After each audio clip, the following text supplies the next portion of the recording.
So I thought that there was a lot of craziness going on in these arguments. Especially people say, "How do you know that? Where do you get this from?" It means they haven't done their homework. I wrote to one guy, "You haven't seen the videos, but you could have gotten to this point. There's a simple passage in Bamidbar which says this: if you do not get rid of the hostile inhabitants, they're going to cause you problems." People don't know it says that.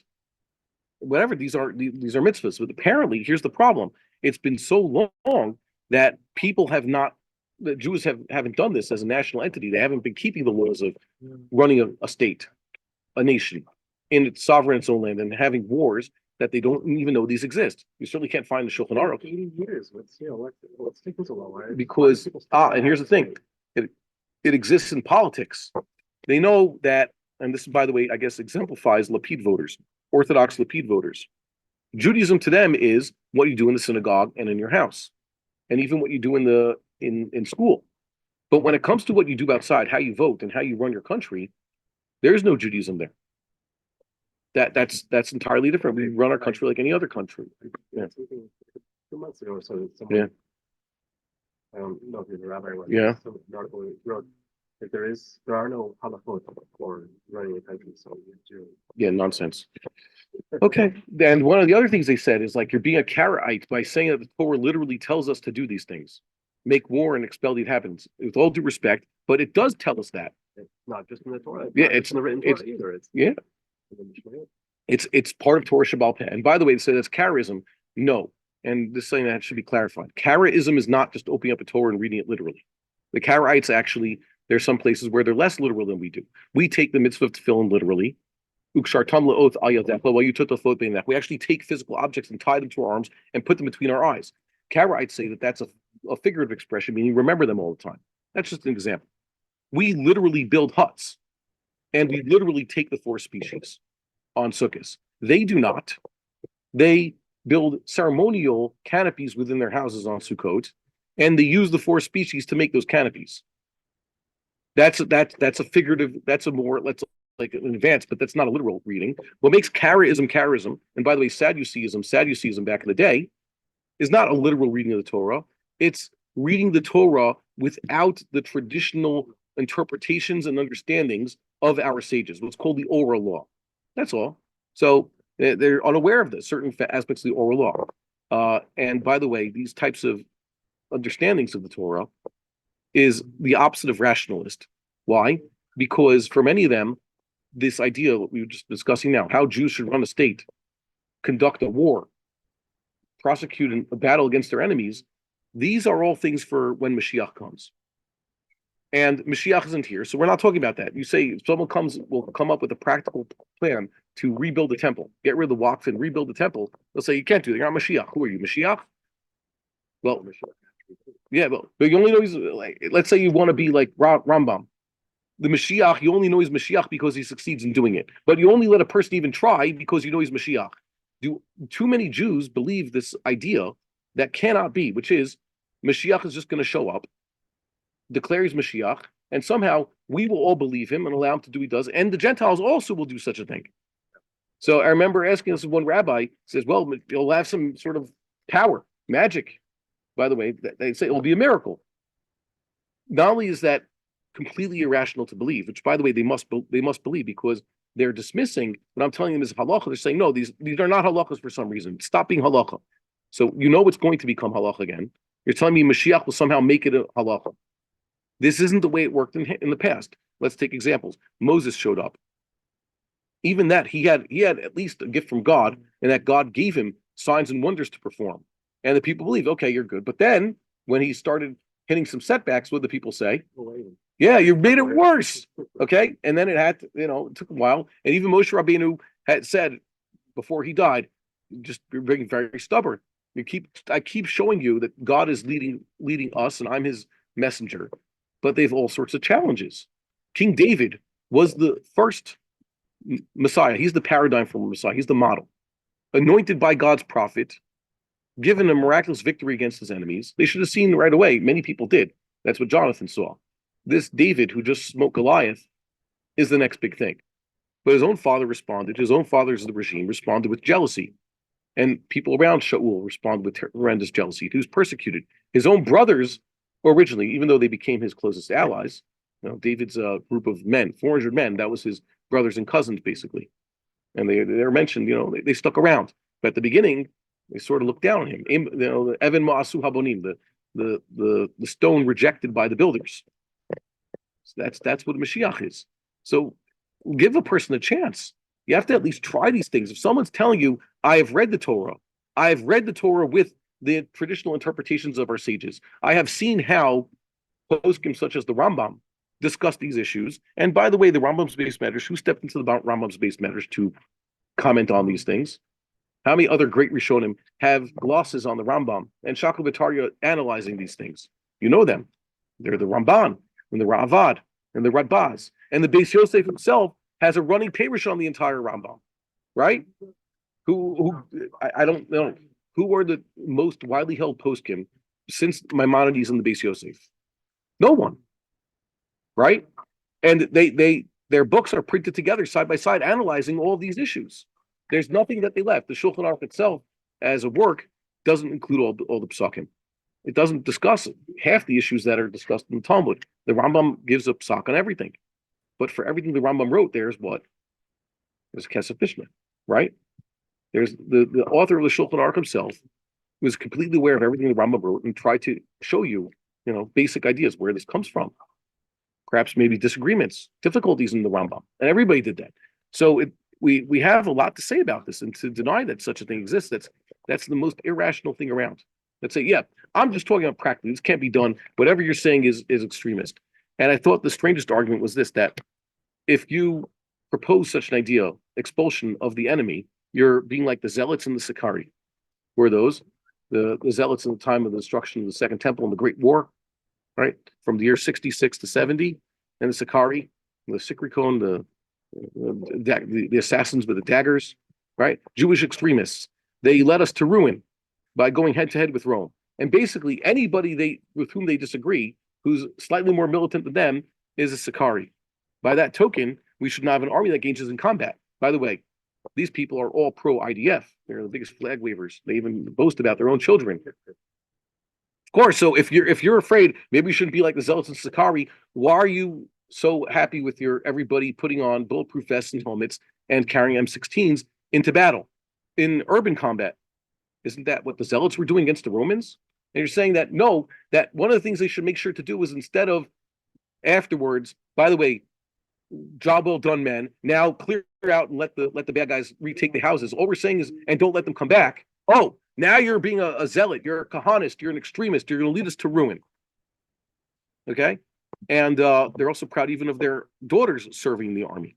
So they use the army to kill the enemy, that's fine, but make sure the enemy doesn't return, or, even worse, securing that area so we could settle it. Oh, that's extremism, which the sages wanted us to avoid. By the way, how many times the sages want us to avoid such thing, this type of thing? Once in history, you find that there were misguided zealots, Jews who were overzealous with trying to fight the enemy. Jewish history is replete with heroes, tzaddikim, who fought great wars. The entire book of Judges, many in the book of Kings. And that's the entire idea of the Maccabees, and also Rabbi Akiva's initial endorsement of the Bar Kokhba wars, because the right thing. So what the sages were against, by the way, wasn't Jews showing strength or being militant. It was Jews lashing out without Torah guidance. Okay? And today, there are many great wise men who are eminently qualified and happy to direct the IDF. And the thing is, the IDF was working without Torah guidance. Yeah. And Adarabba, I think that they should be pointing their fingers at sort of the IDF. The soldiers are good. The rank and file are good. But it's the what's called the Tzamerit, the upper echelons. They are not only are they not guided by Torah. It's one thing. Let's say Moshe Dayan and Ben Gurion and people like that, even Rabin in Paris, they at least knew how to win. They weren't guided by Torah. They're atheists and they hated other Jews, but at least they wanted to win. At least they, and at least they had, let's say, rabbis in the IDF who they allowed them to say lip service, God should fight for you. Nowadays, they believe in all sorts of godless, heathen ideologies, and they're trying to shut the mouths of the rabbis who are actually telling them, God should give you victory. If you go and say as a rabbi and say, really fight your enemy, like let's say a classic sage would say, or one of the prophets, or the Meshuach Milchama, then you're going to get kicked out. So we also have to point out, this is a very he also said something that I find very irrational was that there's a crunch. There's manpower problems, so they're drafting students even earlier. The types of guys who are going to Hester and Makina, they're telling them you have to enlist earlier, and your enlistment has to be longer, and your tour of reserve duty has to be longer, and the age at which you were going to be done with reserve duty has now been extended. And it's not fair that the Haradite community is not sharing in this burden even more. So I'd like to point out, first of all, that one, you don't need women in the army. We're going to see the sources about this right now. Perhaps there are still enough men who should be going first, and I agree. Maybe there are Haradites who should join. But you know what the problem is? You know why a lot of good Jews don't join the army? Because you make it so difficult for them. You basically tell them, join an army where we're going to use you as cannon fodder. We'll put you on suicide missions. We'll make you fight against your own people. We'll make you destroy Jewish settlement and protect the enemy and protect their settlements. We are going to make it difficult for you to have a spiritual experience. We're going to make it that it's hard for you to actually keep halacha. We're going to subject you to an army with women. If the IDF really wanted to draft more Jewish men, let's say Haredi, people like me, if they wanted more people there, perhaps they should make it less difficult and stop thumbing their nose at the halacha or basic common sense. So I wouldn't put the blame on Haredim. They're sticking to their guns, so to speak. They're ideologically pure. They know that the IDF isn't just milchemes mitzvah, l'shem protect the Jewish people, because ma'asim b'chol yom. They send soldiers to protect, for example, the trucks that are bringing in aid. Would you help Nazi Germany? Ridiculous. Well, so, and by the way, that brings us to the next point. I have this in the note over here. I said originally when China virus thing hit, I saw turncoats. I understood now why other Jews become snitches.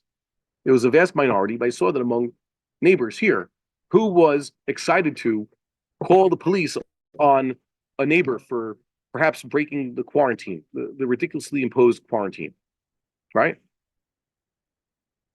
That was crazy. But well, either way, but then I got to see this whole war has made us see, because now this is similar to what happened with Nazi Germany. We've seen basically what the author Ben Hecht wrote about in Perfidy, that there were political establishment types, let's say back then it was the secular Zionists, who were perfectly happy to let Nazi Germany do what it was doing. Not collaborate, but just, for whatever, look the other way, not get everybody mobilized against. We have an establishment nowadays also that was perfectly happy to let today's modern Nazi Germany exterminate Jews. And they're just looking for opportunity to do it again. And we see Jews who are like sheep. We see Jews who are not willing to fight back. We see all the different groups of Jews that existed in Holocaust times paralleled among ourselves today. We see Jews, okay. We see Jews who are politically insane.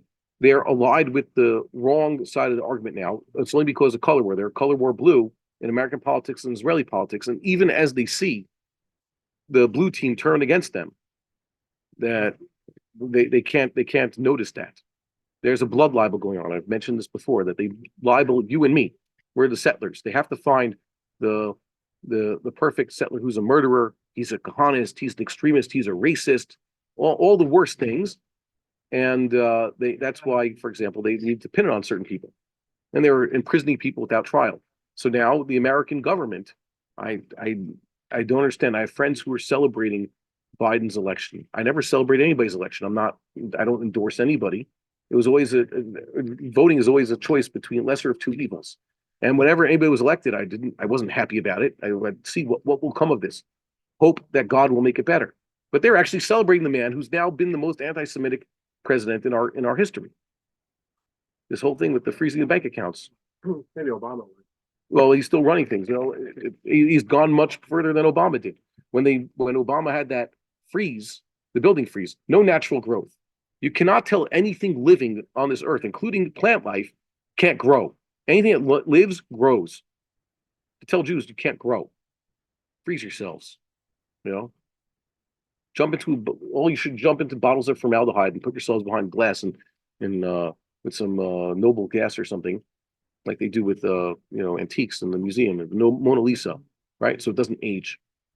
Ridiculous. So now we have a problem. There's been a blood libel. And by the way, if you blood libel Jews that they're doing such terrible things to these innocents, and then you decide summarily you're going to steal all their life savings, history has shown what's the stage before the pogroms and the massacres? The blood libel. So if anybody's libeling the Jews for these types of things, so you know what they're planning to do next, just to know. So if the government goes along with it, they're not just planning it for poor people. yeah, they're planning for the rest of us. That's why you have to be armed. That's why they made us so difficult. Yeah. So there's a very big problem. So all these people who are online discussing it, saying, "Oh, they're happy to find extremists." Those are you. You Jews are extremists. We're fighting a war, and we're the most moral army in the world. And we certainly don't want a population transfer and expulsion. That's a terrible thing. That's a Kahanis thing. And resettling these parts of Eretz Yisrael that we've been commanded to settle, that you're all extremists. You understand that they're flirting with disaster. We would like to encourage our viewers to share these videos with friends and send in your responses. If you would like to obtain Birkon Nusach Eretz Yisrael or invite the rabbi for a speaking engagement, please email us at office@machonshilo.org.